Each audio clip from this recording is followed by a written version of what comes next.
Minhas caras, meus caros, saiu pesquisa Datafolha com dados sobre o governo Bolsonaro e alguns elementos a ele associados, que não são nada bons para o presidente da República, embora ele diga que não confia nas pesquisas, né? Como a gente sabe, ele só gosta de pesquisa em que ele se dá bem.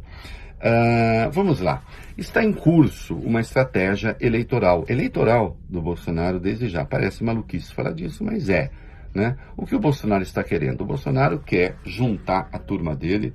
Eu calculo ali que em torno de uns 20% daqueles que votaram nele continuam absolutamente fiéis. Isso é um chute, não um levantamento, pelo que eu percebo ali, fazendo cruzamento de dados. De gente que gosta de tudo que o Bolsonaro diz. De gente que acredita em tudo que ele diz. Que o aplaude quanto mais radical ele for, quanto mais bobagem ele disser. E ele resolveu assumir essa personagem. Tanto é que ele está atacando possíveis adversários de centro. Vocês já notaram isso. Dória, Luciano Huck. Qual é o imaginário do Bolsonaro que ele tem na cabeça? Ele se coloca como ele quer ser a única alternativa do não-esquerdismo para um novo confronto final com alguém da esquerda, em que ele possa reeditar de novo o discurso do suposto bem que é ele contra o mal, em que, bem, repetindo que já é um clichê, aquilo que é tragédia já no Brasil, então se repita como farsa. Né? Só que há alguns elementos aí que podem atrapalhar bastante o jogo dele. Os dados do Datafolha não são bons para ele. Né? Então vamos lá. 38% dizem que seu governo é ruim ou péssimo, contra apenas 29% que dizem que é ótimo ou bom. Há 9 pontos de diferença aqui. Em julho, era 33-33, não havia diferença nenhuma. Né? Então, na verdade, a avaliação negativa cresceu 5 pontos e a avaliação positiva caiu 4 pontos. Quando nós vamos verificar dados intermediários ali, que fazer cortes por renda, por escolaridade, a gente vê que a situação dele está se complicando justamente entre os mais pobres.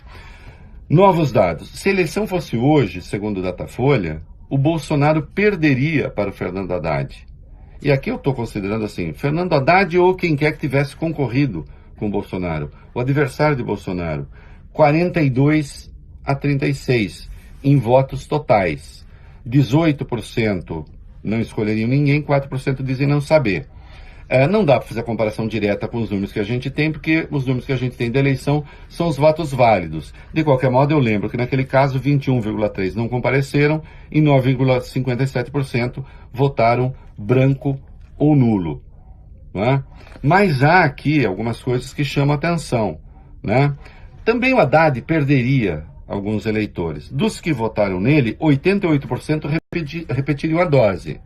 4% migrariam para o Bolsonaro e 6% não optariam ninguém. Acontece que a perda do Bolsonaro seria muito maior. 74% repetiriam o voto, mas 10% migrariam para Haddad e 13% optariam por não optar. Né? Então, não são números em si bons. Quando a gente vai para o detalhamento da pesquisa, é aí, então, digamos que o bicho pega e que a luz vermelha acende para o Bolsonaro. Né? Ele perderia entre os desempregados por 52-26. Sim, ganharia entre os empresários, 61-26. Entre os estudantes, 50-32 para Haddad. Entre os pardos, 43-36. Entre os pretos, 53-26. Isso aqui sempre o PT na frente. Né? No Nordeste, a derrota seria gigantesca. 57-23. Bom, o que nós temos aí é o seguinte. O Bolsonaro quer reeditar, a estratégia dele é reeditar a luta do bem contra o mal, da luta contra o comunismo, que ele fez em 2018. Né? Mas eu ousaria dizer que para essa luta ter alguma chance de ser vitoriosa para ele, seria preciso que ele tivesse um governo de algum modo voltado para os pobres. E ele não tem. Bolsonaro não tem programa social. Esta que é a verdade. E a situação orçamentária é dramática. E ali, eu ousaria dizer que dois infinitos se estreitam num abraço insano, como Castro Alves disse. Né? Ele, Bolsonaro, não gosta de política social, porque ele acha que isso é coisa de comunista, que é uma burrice.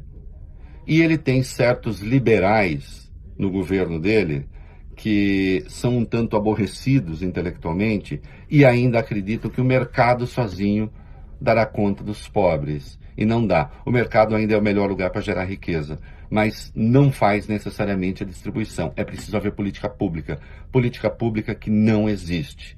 Bolsonaro está mal entre os pobres, está piorando a sua avaliação entre os pobres e, ao mesmo tempo, ele abraçou a estratégia de eliminar o centro político, de se segurar com a extrema-direita, radicalizar para a luta final depois com as esquerdas. Se as esquerdas descobrirem algo a dizer aos pobres, além de Lula livre, com que eu concordo, diga-se, né? Mas não pode ser a palavra única. Esse jogo pode dar muito errado, porque eu lembro de novo, também as esquerdas querem uma nova disputa com Bolsonaro, porque já perceberam que ele está disposto a repetir a tragédia como farsa. É isso aí, até mais.